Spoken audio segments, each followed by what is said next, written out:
प्रिय श्रोता नमस्कार। कार्यक्रम वेद पाठशाला में आपका हार्दिक स्वागत है। इस कार्यक्रम में हम परमेश्वर के वचन का विस्तार पूर्वक अध्ययन किया करते हैं, जो आपकी आत्मिक उन्नति के लिए लाभदायक सिद्ध होगा। तो लीजिए सुनते हैं आज का ये संदेश।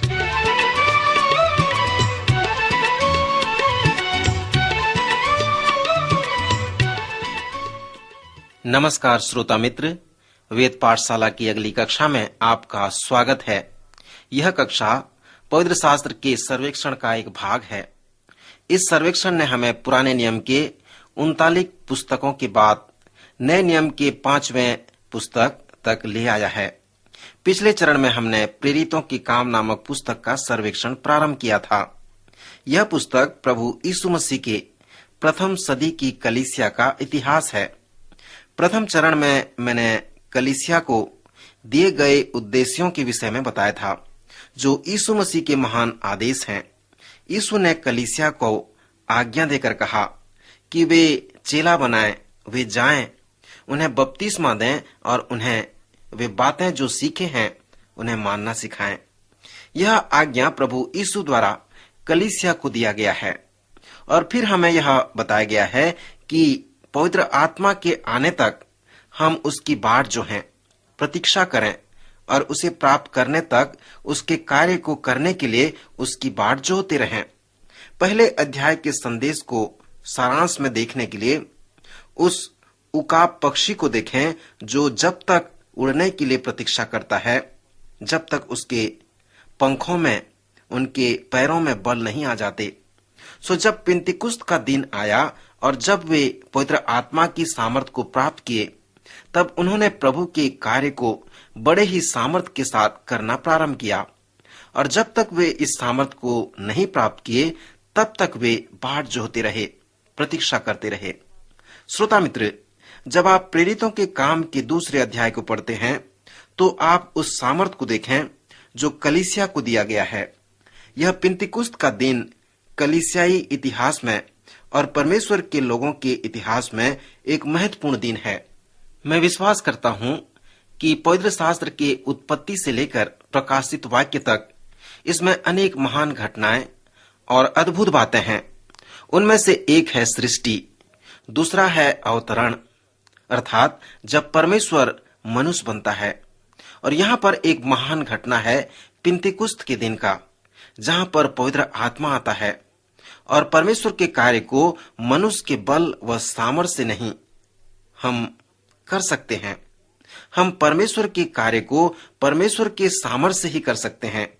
इसलिए परमेश्वर के बल की आवश्यकता पड़ती है, उसके आत्मा की आवश्यकता पड़ती है। मनुष्य अपने बल बूते पर परमेश्वर के कार्य को नहीं कर सकता।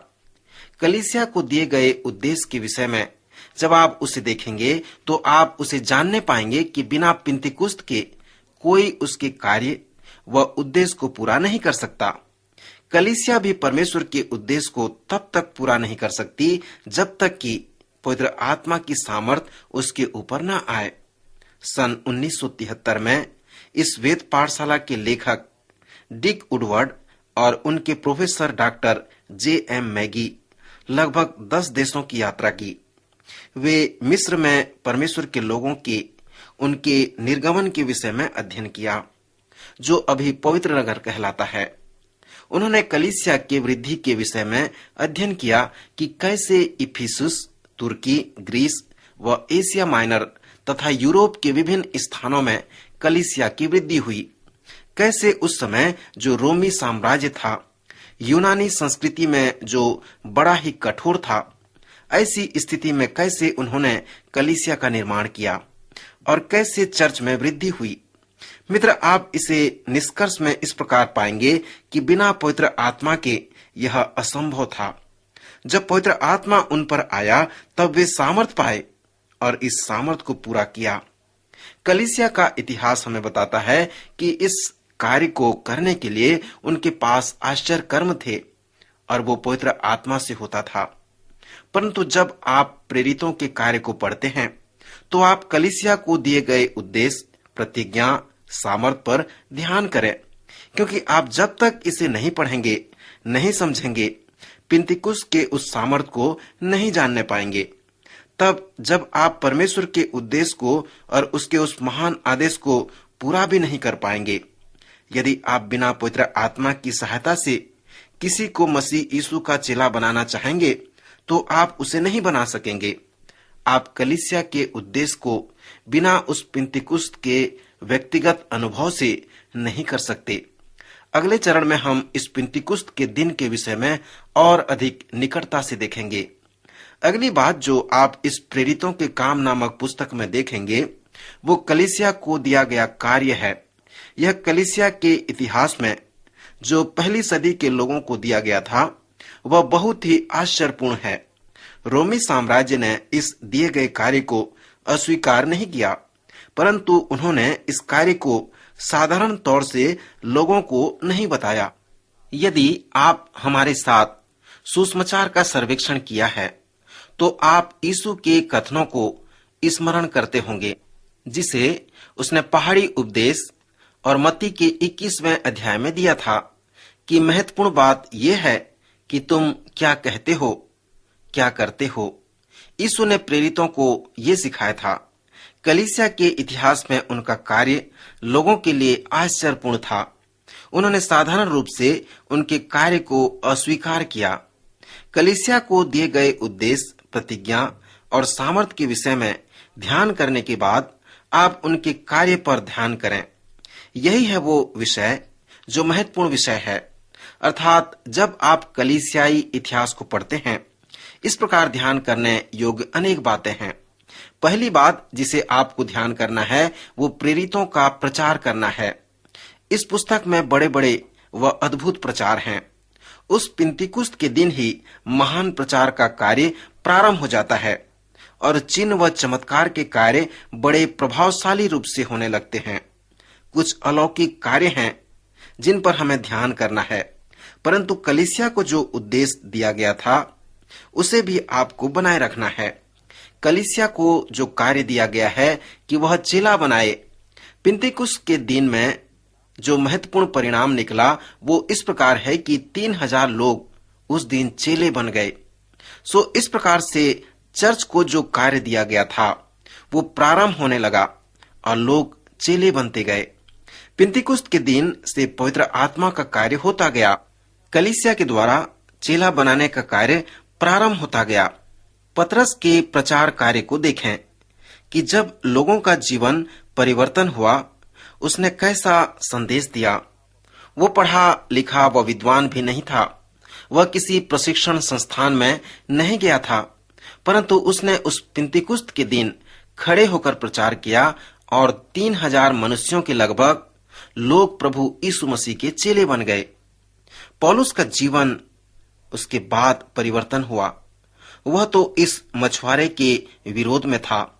पौलुस एक विद्वान था, एक गुरु था, परंतु जब उसका जीवन बदल गया तो उसने आगे अपनी पत्रियों में बताया है कि जब मैं कुरिन्थियों में तुम्हारे पास आया तो मैं मनुष्य की बुद्धि का उपयोग नहीं किया।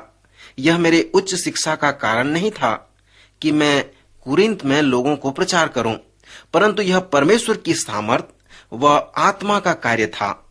सो पौलुस हमें कहता है कि यह उसकी बुद्धि व ज्ञान से नहीं, परंतु परमेश्वर की सामर्थ व परमेश्वर की आत्मा से है, क्योंकि वही जीवन को नया बना देता है।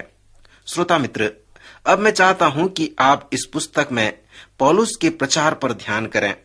उनका प्रचार अभिषिक्त प्रचार था, अर्थात जब वे प्रचार करते थे तब परमेश्वर का पवित्र आत्मा उन पर आ जाता था। मित्र, पवित्र शास्त्र में इसी को पवित्र आत्मा का अभिषेक कहा गया है। जब आप इस महान प्रचारक के इतिहास का अध्ययन करेंगे तो आप इसे जानने पाएंगे। जब आप Wesley, Yonatan, Edward, D.L. Moody और अन्य बड़े प्रचारकों के प्रचार का अध्ययन करेंगे तो आप उनके प्रचार के विशेषता को देखने पाएंगे। यह सत्य है कि उनके प्रचार में पवित्र आत्मा का अभिषेक होता था। योनाथन एडवर्ड ने एक संदेश में दिया जिसका नाम था पापी मनुष्य क्रोधी परमेश्वर के हाथ में। यदि आप इस संदेश को पढ़ेंगे तो आप आश्चर्य करेंगे, क्योंकि जब संदेश प्रचार किया गया तो लोग भयभीत हो गए। क्योंकि वे नरक में सदा के लिए जाने वाले हैं। जब लोगों ने इस संदेश को सुना तो वे वास्तव में भयभीत हो गए। इस संदेश को उसने लिखकर लोगों के सामने केवल पढ़ दिया। लोग कहने लगे यह अच्छा उपदेश नहीं है, परंतु बाद में यह क्यों लोगों के जीवन में कार्य किया? यह इसलिए क्योंकि पवित्र आत्मा ने उसे अभिषेक कर दिया था।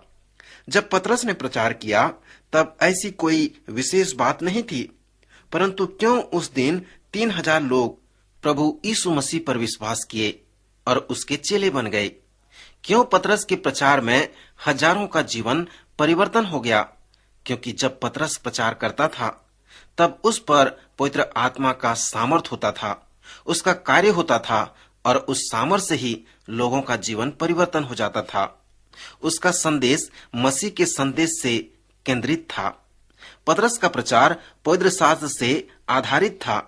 उसका प्रचार सुसमाचार प्रचार था। उसके संदेश में पवित्र आत्मा का कार्य होता था।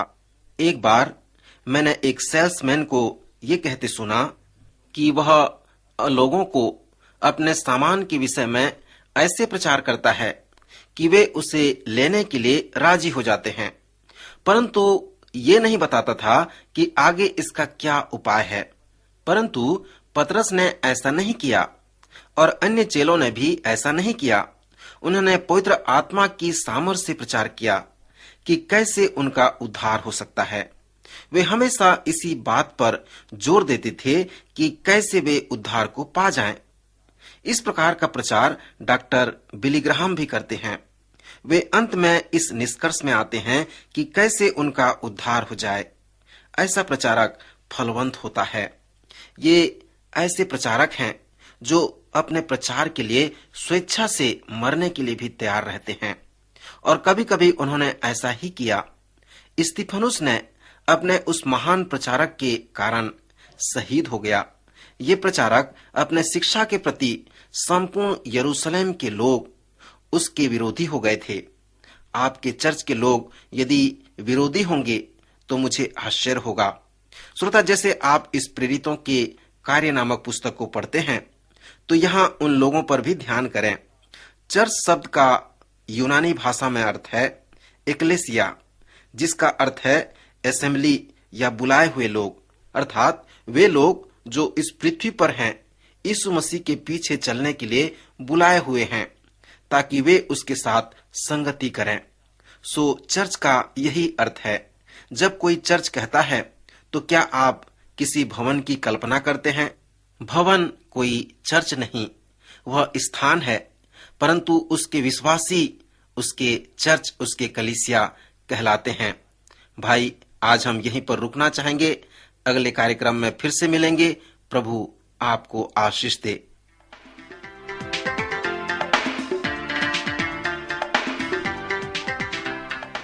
अभी आप सुन रहे थे कार्यक्रम वेद पाठशाला। श्रोता, हमें विश्वास है कि इस कार्यक्रम के द्वारा आपको आशीष मिली है। यदि इस कार्यक्रम के विषय में अधिक जानकारी प्राप्त करना चाहते हैं या बाइबल अध्ययन से संबंधित कोई प्रश्न हमसे पूछना चाहते हैं तो आप हमें इस पते पर लिखें। हमारा पता है कार्यक्रम वेद पाठशाला, post box number 713, EN post, Faridabad 7। पता एक बार फिर सुन लीजिए। कार्यक्रम वेद पाठशाला, post box number 713, EN post, Faridabad 7। आज के कार्यक्रम का समय यहीं पर समाप्त होता है। अगले कार्यक्रम में आपसे फिर भेंट होगी। तब तक के लिए नमस्कार।